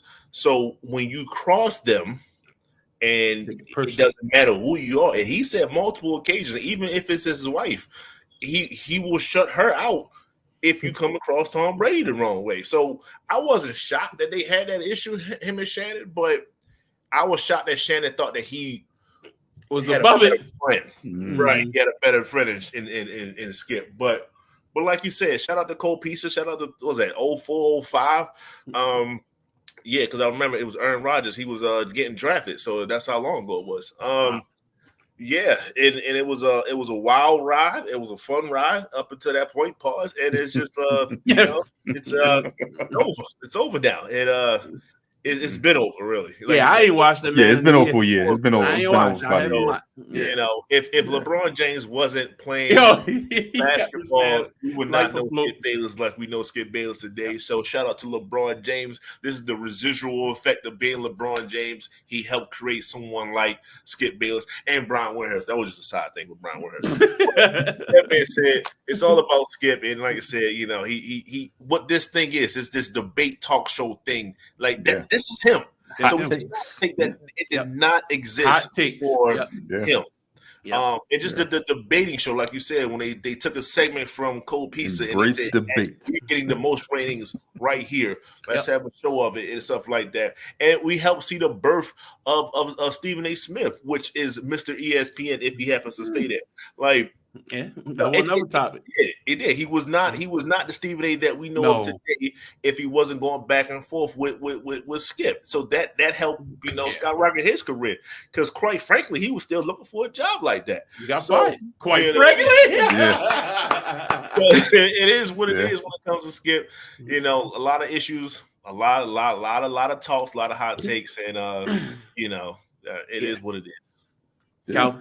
Look, I actually tuned in Undisputed this week just because, Stephen A. and Shannon were on vacation. So I turned over. Didn't realize Keyshawn and Paul Pierce were regulars on the show. I thought they just kind of popped in and out. It completely threw the basketball season. Yeah. It ain't basketball season no more. That's why I said I did not know that. But look, I used to say Skip deserves the flowers for what he did for sports talk and the debate format, and now you have all these debate formats. You have these podcasts, and Skip was kind of the spark that they kind of said this is okay to do, to not just have this original talk, to just go back and forth with opinions back and forth on different topics.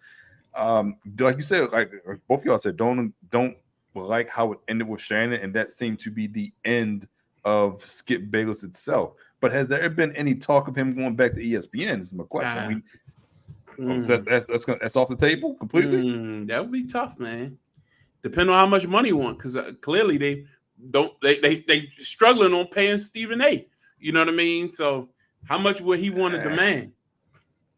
I think Skip is done, guys. I think he's going in streaming. I think he might do like a his contract His contract technically isn't over, correct? No, he's leaving. I think he got fired. I saw a video from what's his name, Marcellus Wiley, put it in parentheses. He got fired. Like, word in on the street is Fox was like, the ratings have been terrible. We're paying you a lot of money for no return on it. You know what I mean? Like, he was getting paid way too much money. A lot of money. Because I heard something similar may occur with Colin Cowherd as well. I'm not sure. His deal is contract almost is up. Okay. Yeah, his deal is on my. He gonna land. He gonna write the ESPN. That's not even a question. Or Amazon, they might be looking at going to full-time sports. Like Rich Eisen. Like he'll find another spot. Like I got Rich Eisen got his own Rich Eisen was on. I thought he was on like FanDuel or something. Yeah, we got what I'm saying, places. Like Colin Cowherd has he'll be fine. Like Skip on the other hand, I don't know if he's willing to relinquish control like that. He's basically, we're watching the podcast, the TV, the media version of Bill Belichick. Like, will you be able to say, okay, take a lower pay and then work for somebody else? See, I think you know who put a battering people back? Pat McAfee, because they saw what Pat McAfee went 100% independent, was able to create his own studio, got his own distribution, got his own backing from the sports books, paying him his own, got his own sponsorships, and then ESPN came to him and said, "We'll pay you to simulcast your show. You can cuss and everything. Keep your same format."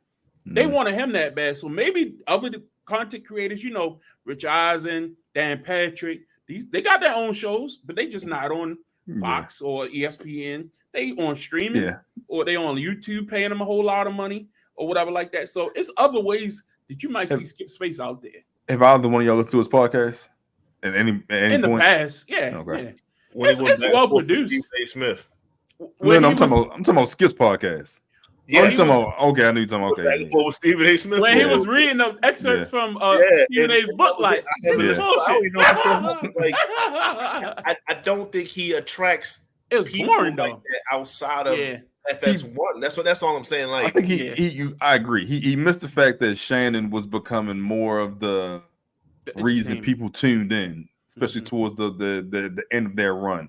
It was Shannon had the high IQ rating. Correct. It was the cool. It was his antics as well as you tuned in to watch Joey Taylor as well. But it was those two. It wasn't Skip's wild takes. It was more so to see what Shannon would do. And I think a lot of people, and that's what I always talk about, star power is still part of sports. And how often did you see clips from Undisputed on Shade Room or these other world star? Because of Shannon. Because of Shannon. You saw Shannon with the goat mask. You saw Shannon with the bottle of Hennessy. You saw Shannon with the Black and Mild. Now, how many times over the past year have you seen Skip in a clip anywhere? It was one recently. What was it? Didn't Paul Pierce say the N-word? That was exactly that's Paul. But I mean, Pierce. it was on that program. That's but what it I wasn't meant. nothing like positive or entertaining or you know what I mean, like something that brings the crowd out. It's over. It's over. So shout out to Skip, but it's over, pal. Good run. All right, we're gonna wrap this up talking about the ESPYs from this past week. Just a couple of some of the categories, just touching on some of the winners and losers. We're not gonna belabor the point, but just touch on a few of them. Anything that might have stood out to you, you can jump in there. We had a couple interesting category winners, particularly best male athlete. Patrick Mahomes actually took that home, and I thought it was interesting. Otani, I think by all accounts, had a spectacular year on the field, and I thought many people, but Mahomes did win the Super Bowl. Did have a phenomenal stretch in the playoffs. Do you think he was the correct guy to win this category, Calvin? So, I one thing about the ESPYs, I don't know when their votes are cast. At what point does the voting end? Because I actually thought it was going to be Jokic because he would have won a title and an MVP within the calendar year. It wasn't the same season within the calendar year, so that's who I thought it would have been, and that would have been his third MVP overall. So I thought Jokic would have won best athlete, and he wasn't even nominated. Well, I think that it definitely included this year's NBA playoffs because Jaylen Brown was in there for NBA Finals MVP. Okay. So no, I think it's Shohei. We won't see another. I don't think he's going to do it to the level that he did it before he got hurt, of pitching and hitting as well as he was. He was top 5 in strikeouts and top 5 in home runs. Like that's video games, right? We don't see that no more. So I think he got hurt, and I think that's what hurt him because he didn't pitch as much the last season after he got hurt, and I think that's but what he was doing until he got hurt. That's what I'm saying. Yeah, that point. Best women's athlete, Asia Wilson for the Los Angeles Aces. She took home the win. A lot of people, they won the title last year. She was great, put up a lot of points. You in the same categories, Caitlin Clark, Coco. That's a tough one. What you think, Justin? I was leaning towards Coco because that was the first time I think she actually cracked through and actually won some national titles for tennis. So I was leaning towards Coco on this one, but I can't get mad at Asia as long as they ain't give it to goddamn on Caitlin. Now, like I said, I am a Caitlin. I tend to support from time to time, but she is a great loser at the end of the day. So we're not gonna acknowledge losers like that. Calvin, I agree. I'm glad Caitlin Clark didn't win. I completely agree with what you said. Coco, I was on the fence with her because I believe she just won her first Grand Slam tournament within the last year or so, and her only being 18, 19 years old. So it's kind of on that bandwagon. But Asia Wilson, back-to-back finals winner, MVP. So I think she deserves it, hands down. Definitely. Best breakthrough athlete. I thought this was interesting because look, Juju, phenomenal. Nothing against her. But come on, man. I see they had the wrong initial, but CJ Stroud for the Houston Texans, the season he had last year, it's hard for me to go against him. I love Wemby. Don't get me wrong. Great. Juju was sensational. Wait, have you seen Haley Bryant? No. Neither have I. Shout out to shout out to Juju. I'm 100% behind Juju on this one. Straight up. I completely agree. I think Juju's hype matched what she did during the regular season. And I think in the other candidates with CJ Stroud, he wasn't as hyped as Bryce Young. So I think that's kind of why Juju took it. But I'm not upset at all. Bringing notoriety, bringing that recognition back to women's college basketball. And I think she's up next. We talking about Caitlin Clark, and we talk right now, but Juju's up next. So I ain't mad. CJ was phenomenal last year. Best championship performance. The winner was Jaylen Brown. I completely don't know about this whole category. Like, what? Like, I'd have given them Mahomes, especially with the Super Bowl. Exactly. That's why I'm like, these nominees is like. So Blake Corn was solid, but he didn't jump off the screen in that national title game. I'm sorry. So much so that they shared it. Like, come on, like. I don't see this one. No, Not, and I love women's sports and especially women's softball for sure. I don't know if Ross get the same amount of love, so that's a tough one. But shout out to Jalen, man. He had to win something. You saw how he was with the young shorty next to him that plays for the WNBA. he won all right. You know what I'm saying? He's doing his thing. He won. Good for him. Next up, best NFL player. We're gonna keep it PG. Mahomes won the Super Bowl and the Super Bowl MVP. Lamar Jackson was the NFL MVP. But I guess you had to go with the guy who raised the trophy at the end. I can't dispute it. Mahomes is, until you beat him, he's Patrick Mahomes. Anybody else dispute that? No. Yeah. No. It is. Moving on, best player of the year. Now, this was kind of wonky. Lamar for the ball getting batted back to him, and he caught it in the playoff game. I can't support that. I'm sorry. Of these options, I would have had Alabama on that 4th and 31 because you saw it live, and you know that was for them to get into the college football playoff. That was ridiculous. So that's how could that not win? I think agree. Lamar actually agreed to show up to the ESPYs, so it was like in the contract he had to win something. Like, because that's like, come on. What? Well, if Lamar would have scored, I wouldn't have had a problem with it. But that 4th and 31, it was a regular play. It was 4th and 31. If you saw that play live and you had money on Alabama, you were excited. Sensational. Justin, I'm biased. I'm going with Jada Coleman.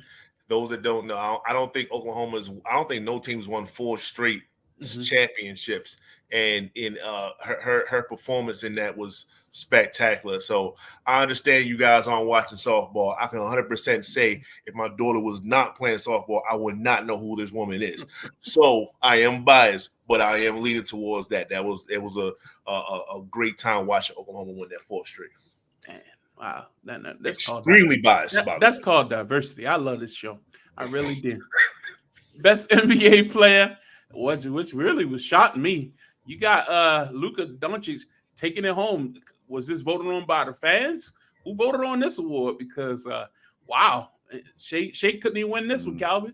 No, I look. If Jokic didn't win, so I'm not upset. But I don't know how this voting went because it's a little skewed. I don't even know how this man's the top 4. How do you have Jaylen Brown for best moment, but not even best NBA player? Because you have someone else on his team as a better NBA player than him. And we just had this whole conversation earlier. Yep. But I say it like this. I think we would say most people were saying, it was a 3-way situation. Some people was going for Luka, some people was going for Shea, some people went for Nikola.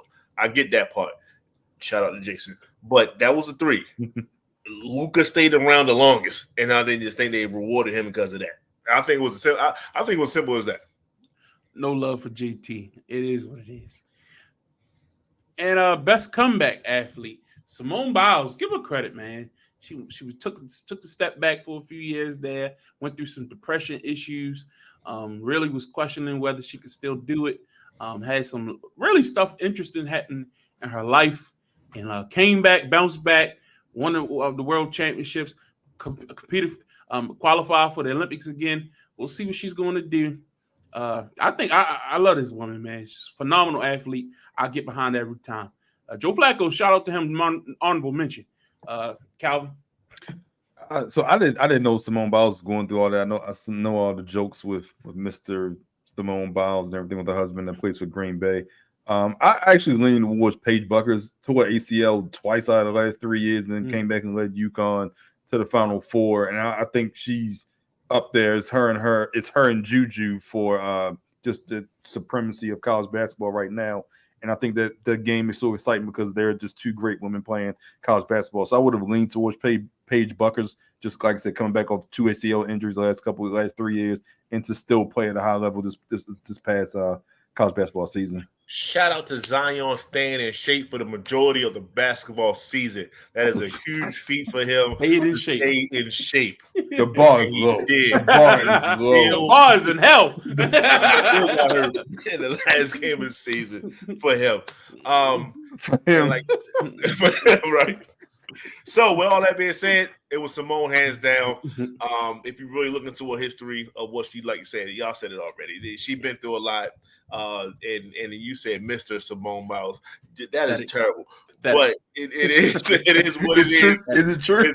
It's all her. She can have all the flowers. She's about to win. I think she's going for this Olympics to be the most decorated medaled Olympian of all time. Mm-hmm. So that's going to be. Was it gymnast or was it all time? I think it's all time. Okay. I didn't know she had more than Phelps. So I was wow. Yeah, she's up there. Okay. I think she could get there, but damn.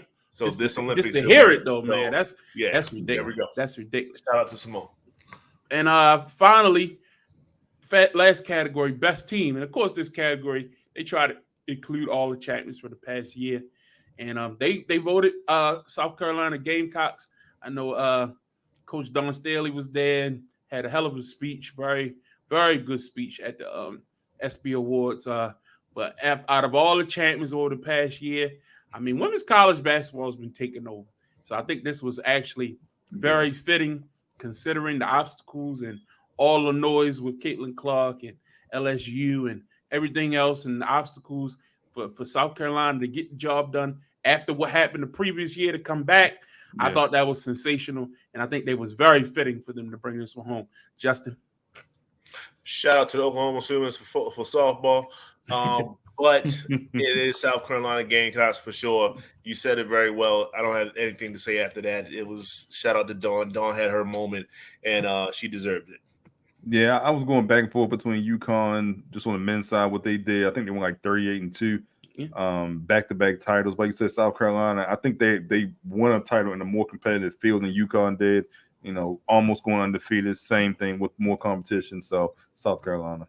Yeah, definitely got to give them their flowers because they're gonna say this.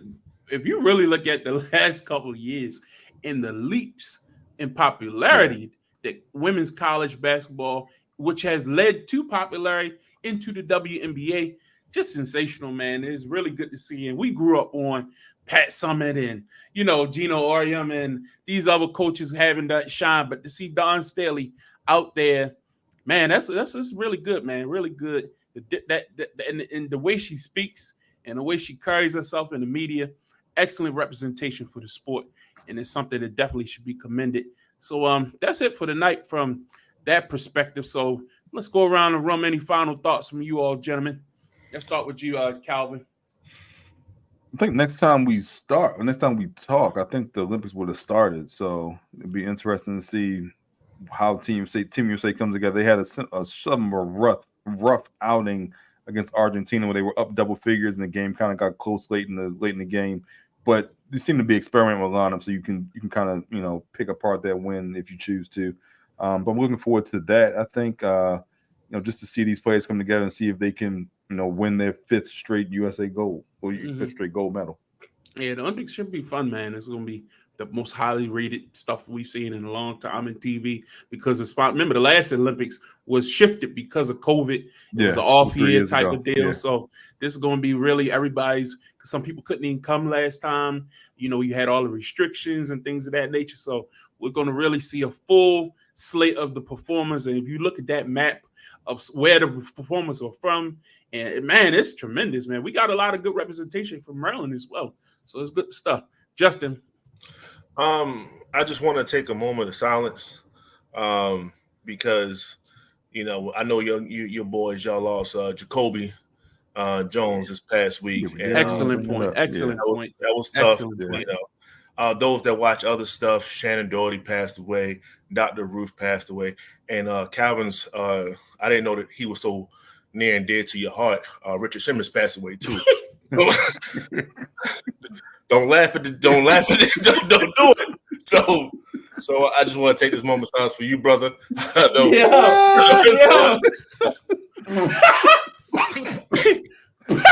did not know where you was going with that. Yo, use Jacoby for the setup. Yo, that's messed up. Yo. I did not know where you was going with that. No. Rest in peace, people. Yeah, but Jacoby, man, if people don't know, he was still prominent in this area. He took a job at Calvert Hall a couple of years ago. Yeah. Man, it's sad, man. People think of him just from that Super Bowl run, but again, he meant something to the community. Stuck around here, really laid down some roots, and we'll never forget those memories, man. 2012 run, yeah. Jeez, me Christmas, boy. Yeah, Man, how many big plays did this fella make for the Ravens? Like, just sensational. Yeah, he played early in his career in the Texans and stuff like that, but he's a Raven. You forget that he was only here for like 3 seasons. That's my point. Yeah. Like so many iconic moments. Remember when he was running down the sideline and Tomlin tried to trip him? Yeah. You know what I mean? Like, it's he was trying to get out the way, man. He got okay. With the big screen. Okay. That's why he had that meme. Yeah, but it's just so many. Yeah, shout out to his legacy and really, really, really, really, really sad story. We don't know what the cause is and all that. Really doesn't matter, but a good man is gone too soon. Calvin. Yeah, like you said, he's going to be a Raven. He's some Raven just by his tenure here, how short it may be, from the Mile High Miracle to the performance in the Superdome in Super Bowl 47, 2 touchdowns, 1 on a kickoff return, just electrifying, and what he's done in the community, just being in the community. Just 3 months ago, announcing the Ravens draft pick for the first round. That's crazy, man. Yeah, sad, man. So he's a Raven. He's a Raven. And working at the stadium, I know this gonna be a tough season. That's gonna be doing some type of memorials. Did you re-up your season tickets this year? Yeah. So we're gonna see. Yeah, it's crazy, man. It's crazy. But shout out, great. Thank you, Justin. I'm not gonna hold that Richard Simmons too hard against you. But yeah, we apologize for admitting the loss of Jacoby. So. Anyway, we're going to get up out of here, but we thank you all for tuning in tonight. We'll be back next week with our regularly scheduled format. We're going to look, if you all have some suggestions or some topics that you all ever want us to talk about, be sure to put them in the chat. We would love to talk about it, chop it up. Again, we talk boxing, MMA, football, basketball, baseball. We are well-rounded folk around here. So don't be bashful. And we got some wrestling topics coming up too, because SummerSlam is around the corner. We're going to be talking about that in the future days, but this was supposed to be a slow week for us. And we went almost 2 hours. So enough is always something to talk about around here. So if nothing else to be said, for Justin, for Calvin, I'm Larry. We thank you for tuning in for the Get Off the Damn Fence. We'll see you next week here. Something hit my ear. I'm sorry. 695 Podcast Network. Y'all be safe. God damn.